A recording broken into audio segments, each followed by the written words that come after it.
তোমরা যারা ওয়েস্ট বেঙ্গল এবং ঝাড়খণ্ড সীমানা সংলগ্ন ঝাড়গ্রাম ডিস্ট্রিক্টের অন্তর্গত পাহাড়, লেক, নদী, জঙ্গল ও বাঁধ দিয়ে ঘেরা অপূর্ব সুন্দর জায়গা কাকড়াঝোড়, বেলপাহাড়ি এবং ঝাড়গ্রাম ঘুরতে চাও, তারা থাকার জন্য বেছে নিতেই পারো নিরিবিলি শান্ত পরিবেশের মাঝে কাকড়াঝোড় অঞ্চলটি। থাম্বনেল দেখে অবশ্য বুঝেই গেছো যে আমি আজ তোমাদের দেব কাকড়াঝোড়ের সেরা 10টি হোমস্টের বিস্তারিত তথ্য। চলো এবার দেখে নিই এক এক করে। আমাদের লিস্টে একদম প্রথমেই আছে করম হিল ভিউ হোমস্টে। এই হোমস্টের ইউএসপি হচ্ছে এর লোকেশন। এটা একদম লক্ষাইশিনী পাহাড়ের সামনেই। সব রুমের বারান্দা থেকেই এই সুন্দর হিল ভিউটা দেখা যায়। শীতকালে ঠিক এরকম লাগে দেখতে।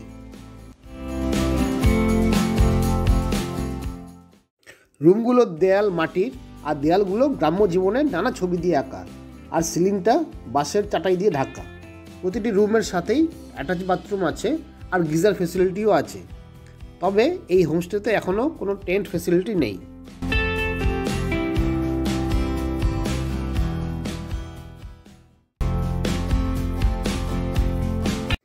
আমাদের লিস্টের 2 নম্বরে কাকড়াঝোড় ঝিনুক ক্যাম্প। এর ঠিক পেছনে আছে লক্ষাইশিনী পাহাড়। রিসেন্টলি এটা খুব লাইমলাইটে এসেছে, কারণ টলিউড সেলিব্রিটিরা কাকড়াঝোড় আসলে আজকাল এখানেই উঠছে। এখানে রুম আর টেন্ট 2 ফেসিলিটি আছে, তবে টেন্টের সংখ্যাই বেশি, আর রুম মাত্র 2টো আছে। তাই রুমে থাকতে চাইলে অবশ্যই আগে থেকে বুক করে আসবে। আর টেন্টে গিজার নেই, বাট চাইলে এরা গরম জল প্রোভাইড করে দেবে। আর এখান থেকে পেছনের পাহাড়ের ভিউটা অপূর্ব। তোমরা যদি জঙ্গল প্রেমী আর অ্যাডভেঞ্চারাস হও, তাহলে জঙ্গলে ঘেরা এই গভর্নমেন্ট গেস্ট হাউসটিতে থাকতেই পারো। এটা এখনও অবধি কাকড়াঝোড়ের একমাত্র গভর্নমেন্ট গেস্ট হাউস। তাই আমাদের লিস্টে 3 নম্বরে কাকড়াঝোড় গেস্ট হাউস। এটি 2021 সালে তৈরি হয়েছে। এখানে মাত্র 4টি রুম রয়েছে, 2টি ডাবল বেডরুম আর 2টি 4 বেডরুম। তাই এখানে থাকতে চাইলে অবশ্যই আগে থেকে কিন্তু বুক করে আসতে হবে। আর এখানকার ইউএসপি হচ্ছে চিপ রুম ট্যারিফ আর চিপ মিল রেট। তবে এই গেস্ট হাউসটি জঙ্গলের মধ্যে হলেও ভয়ের কিন্তু কিছু নেই, কারণ গেস্ট হাউসের একদম গায়ে আছে সিআরপিএফ ক্যাম্প। কাকড়াঝোড়ের অন্তর্গত আমলাশোল গ্রামে আছে ধিতাং হোমস্টে। আর এই ধিতাং হোমস্টেটি কাকড়াঝোড়ের সব হোমস্টের মধ্যে সবচেয়ে বেশি পরিষ্কার পরিচ্ছন্ন। সেই জন্য এর রুম রেট আর ট্যারিফও কিন্তু একটু বেশি। আর এর ডিসঅ্যাডভান্টেজ হচ্ছে এটা রাস্তা থেকে একটু ভেতরে, আর এখানে থাকতে গেলে তোমাকে কিন্তু থাকার সাথে সাথে ফুডিংটা অবশ্যই নিতে হবে। তাই একটু এটা কস্টলি, কিন্তু এর পরিবেশ এবং এর পরিচ্ছন্নতা অন্য সব গেস্ট হাউসের থেকে সবচেয়ে বেশি। আমাদের লিস্টে 5 নম্বরে কুরচি হোমস্টে। এটি কিন্তু ধিতাং হোমস্টের পাশেই। আর এর অ্যাডভান্টেজ হচ্ছে এটি কিন্তু জঙ্গল এবং পাহাড়ের মাঝে, মানে এখান থেকে তুমি পাহাড়ও দেখতে পারবে এবং তুমি জঙ্গলের ফিলিংটাও পাবে। আর এখানে কিন্তু অনেকগুলোই রুম আছে, কোনো টেন্ট ফেসিলিটি নেই। আর এর রুম রেট আমি ডিটেলসে দিয়ে দিলাম। 1974 সালে তৈরি বাংলা সিনেমা চার মূর্তির থিমকে বেস করে এই হোমস্টেটি তৈরি করা হয়েছে, তাই এর নাম চার মূর্তি হোমস্টে।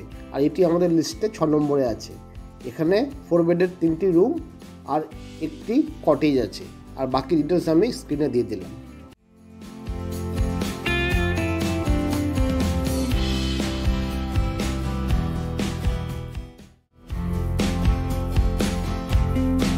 আমাদের লিস্টের 7 নম্বরে আছে কেকাবনি রিট্রিট।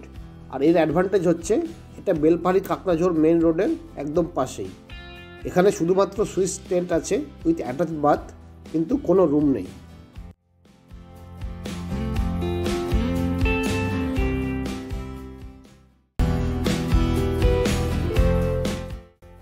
কোজাগর হোমস্টে পাহাড়ে ঘেরা খুব সুন্দর একটা গ্রামের মধ্যে। এখানে রুম প্লাস টেন্ট দুটোই আছে। আর বাকি ডিটেলস তোমাদের জন্য আমি স্ক্রিনে দিয়ে দিলাম।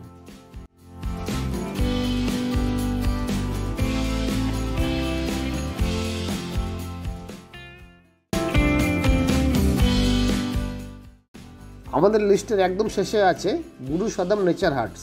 বুরু মানে পাহাড় আর সদম মানে ঘোড়া। তার মানে এই রিসোর্টের নামের মানে দাঁড়াচ্ছে পাহাড়ি ঘোড়া। এটাও বেলপাহাড়ি কাকড়াঝোড় মেন রোডের একদম পাশেই। এখানে 3টি কটেজ আছে আর কিছু টেন্ট আছে। কটেজগুলোর ইউএসপি হচ্ছে এই রুমগুলোতে ট্রেনের মতো বাঙ্ক বেড আছে। তাই তোমরা যদি আসো একটা গ্রুপে তো 5 জনের মতো একটা কটেজে কিন্তু থাকতেই পারো।